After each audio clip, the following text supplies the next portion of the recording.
Hello,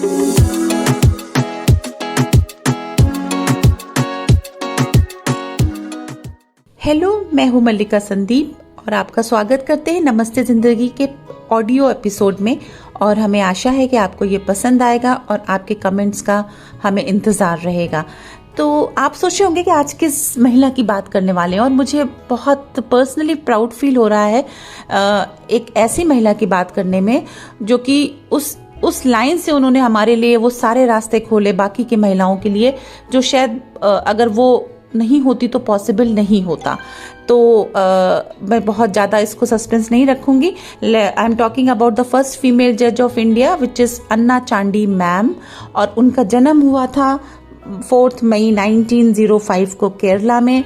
उनकी सारी शिक्षा जो है वो केरला में हुई थी। वो एक ईसाई फैमिली को बिलोंग करती थी और उन्होंने केरला से 1926 में कानून की डिग्री ली थी, जो कि केरला की पहली फर्स्ट फीमेल थी जिन्होंने कानून में ग्रेजुएशन किया था, लॉ में ग्रेजुएशन किया था। तो ये भी उनको बहुत स्पेशल बनाता है।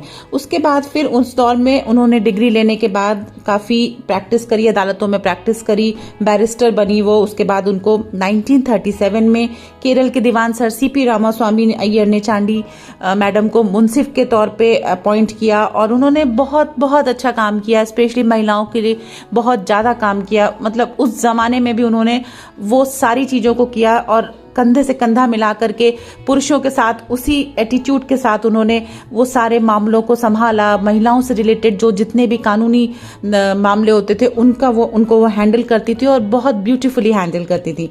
1959 में वो महिला जो है वो देश की पहली महिला जज की फॉर्म में उनकी नियुक्ति करी गई, और उसके बाद उन्होंने काफ़ी साल तक उस पद पे भी रह करके इंडिया को सर्व किया और बहुत लोगों का हेल्प किया। बहुत हेल्प करने के बाद 1967 में उन्होंने रिटायरमेंट लिया, लेकिन रिटायरमेंट के बाद भी वो चुप नहीं बैठी। उन्होंने महिलाओं के लिए जो लड़ाई छेड़ी थी, जो न्याय उनको दिलवाने के लिए लड़ाई छेड़ी थी, उस पर वो काम करती रही, और उन्होंने कुछ सालों तक लॉ कमीशन ऑफ इंडिया में भी रह करके काम किया था।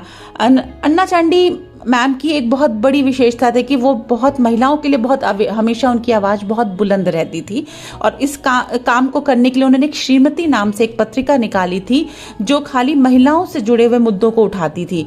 और उनकी एक ऑटोबायोग्राफी भी है आत्मकथा के नाम से, और मैं आप सबको सजेस्ट करना चाहूँगी, स्पेशली आज की जनरेशन को, कि प्लीज़ उस ऑटोबायोग्राफी को पढ़िए, बिकॉज इतना आसान नहीं होता है कि उस ज़माने में जा कर के एक लॉ की डिग्री लेना और उसके बाद फिर उसको आगे बहुत बखूबी निभाना। तो मेरे ख्याल से ये हम सब महिलाओं के लिए एक बहुत बड़ी आदर्श की बात है कि उन्होंने एक ऐसा हमारे लिए रास्ता खोला जिसमें कि आज हम देख सकते हैं कि हमारी महिलाएं वो डिफरेंट पोजीशंस पे, हाई कोर्ट में हो या सुप्रीम कोर्ट में हो, बड़े बड़े पोजीशंस पे बैठी हुई हैं, और वो नहीं मुमकिन हो सकता था अगर मैडम अन्ना चांडी ने वो एक पहला कदम हमारे लिए नहीं उठाया होता। तो इसलिए आप प्लीज़, हम उन सब महिलाओं को और स्पेशली अन्ना चांडी मैम को सैल्यूट करते हैं कि उन्होंने एक ऐसी चीज़ के लिए आगे बढ़ाया जिसकी वजह से आज हमारे लिए काफ़ी ऑप्शंस जो हैं वो खुल चुके हैं महिलाओं के लिए, जब कानून की बात आती है या लॉ की बात आती है या किसी बड़े पोजीशन की बात आती है हमारे देश में, कानून व्यवस्था में या न्याय व्यवस्था में। तो आज तक के लिए बस इतना, और हमें आपके कमेंट्स का इंतज़ार रहेगा। Till then, take care and take care of yourself.